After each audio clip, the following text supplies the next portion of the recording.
너희 안에 이 마음을 품으라. 곧 그리스도 예수의 마음이니 그는 근본 하나님의 본체시나 하나님과 동등됨을 취할 것으로 여기지 아니하시고 오히려 자기를 비워 종의 형체를 가지사 사람들과 같이 되셨고 사람의 모양으로 나타나사 자기를 낮추시고 죽기까지 복종하셨으니 곧 십자가에 죽으심이라. 이러므로 하나님이 그를 지극히 높여 모든 이름 위에 뛰어난 이름을 주사 하늘에 있는 자들과 땅에 있는 자들과 땅 아래에 있는 자들로 모든 무릎을 예수의 이름에 꿇게 하시고 모든 입으로 예수 그리스도를 주라 시인하여 하나님 아버지께 영광을 돌리게 하셨느니라. 그러므로 나의 사랑하는 자들아 너희가 나 있을 때뿐 아니라 더욱 지금 나 없을 때에도 항상 복종하여 두렵고 떨림으로 너희 구원을 이루라.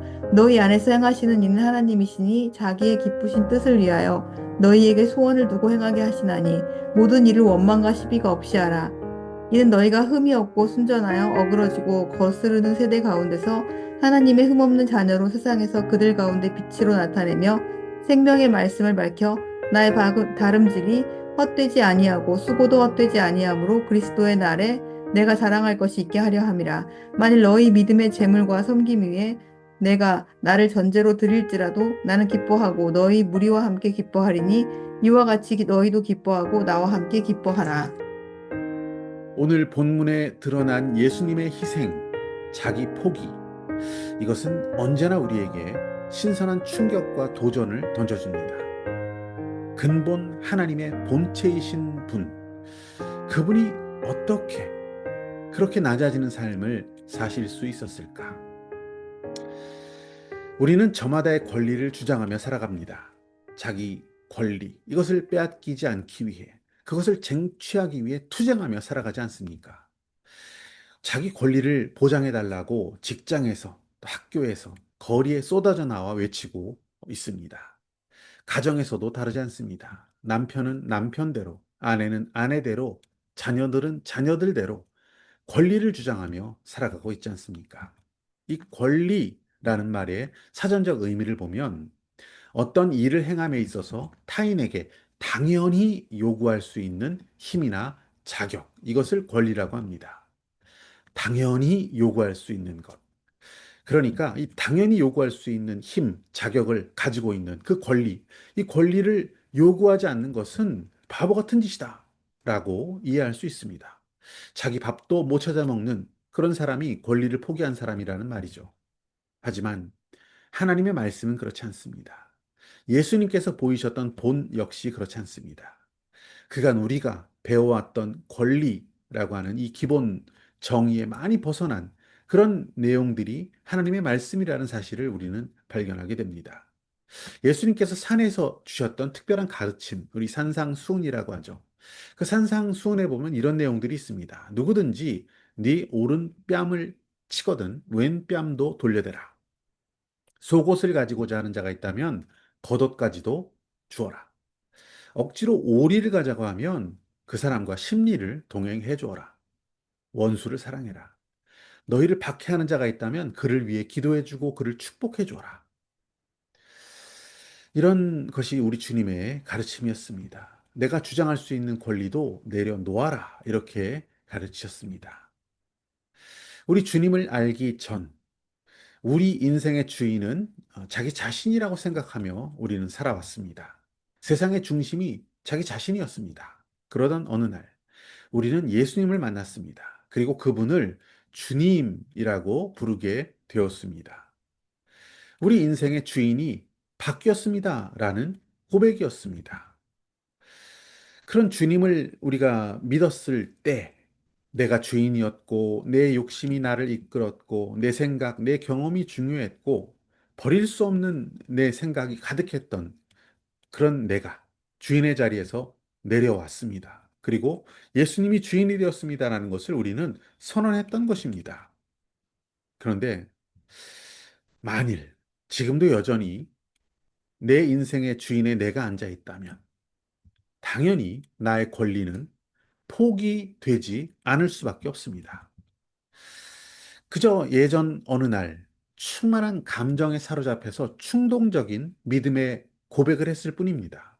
여전히 자기중심적인 삶을 회개하지 않았고 주님께 자신의 삶을 굴복하지 않은 자라면 당연히 그는 자기 권리를 내려놓지 않고 살아갈 수밖에 없습니다. 그리스도의 십자가의 진리, 그 복음의 가르침에 따라 주인 되었던 나는 십자가에 못 박혀 그리스도와 함께 죽고 장사되는 것. 이것이 우리가 아는 복음의 진리입니다. 내가 주인 되어 살아왔던 주인의 자리, 그 자리는 내 안에 사시는 새로운 주인이신 주님께 내어드리는 것이 당연합니다. 그래야 비로소 자기 권리의 포기도 가능해지는 것입니다. 레위기 말씀 25장에 보시면 이스라엘 백성들에게 하나님께서 50년마다 한 번씩 희년을 기념하라. 이렇게 명령을 하십니다. 희년을 맞이했을 때 노예가 된 사람이 있다면 그 노예의 주인은 그들을 노예 상태에서 풀어주어야 했습니다. 그리고 재산을 저당자 앞에서 빼앗긴 자들이 있다면 그 재산을 다시 그들에게 돌려주어야 했습니다.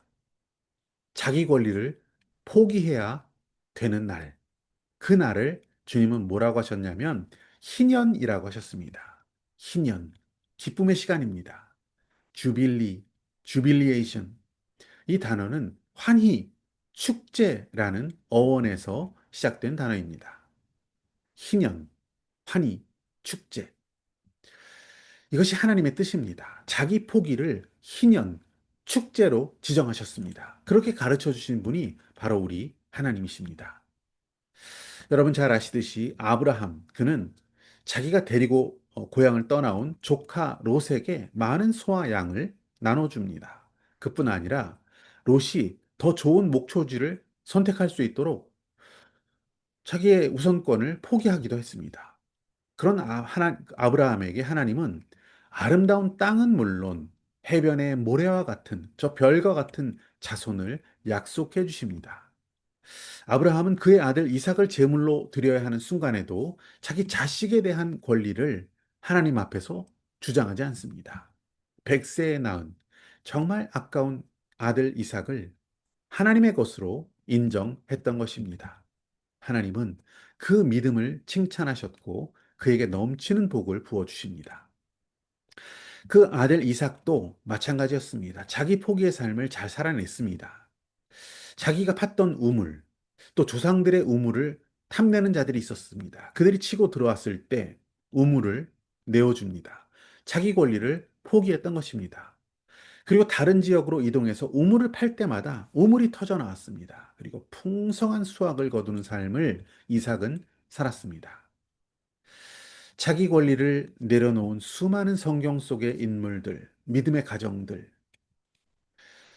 그 절정이 바로 우리 주님이십니다. 오늘 본문은 그렇게 사셨던 우리 주님, 그분의 마음, 그리스도의 마음을 너희도 품어라. 이렇게 말씀하시죠. 자기를 낮추시고 모든 권리를, 하늘의 권리를 다 내려놓으시고 죽기까지 복종하셨던 주님. 그분의 자기 권리 포기로 인해서 죄와 허물로 끝장나 버렸던 우리들이 하나님과 화목의 관계로 나아갈 수 있게 되었습니다. 주님으로 인해 우리는 하나님의 아들이 될 수 있었습니다. 구원받게 되었습니다. 저 하나님 나라의 상속자가 되었습니다. 세상은 네 권리를 주장해라. 네가 인생의 주인임을 잊지 말아라. 이렇게 소리 지릅니다. 그야말로 멋모르는 이야기, 어리석은 소리, 다 거짓말입니다. 그렇게 살아가고 있는 이 세상을 보십시오. 다 무너지고 가정은 해체되고 있습니다. 오늘 본문은 말씀하십니다. 너희는 이 마음을 품으라. 곧 그리스도 예수의 마음이니 주님의 마음을 품고 우리는 생명을 살리고 관계를 회복하고 하나님의 나라를 이뤄갈 수 있기 원합니다. 그렇게 살아갈 수 있는 저와 여러분 되시기를 축복합니다.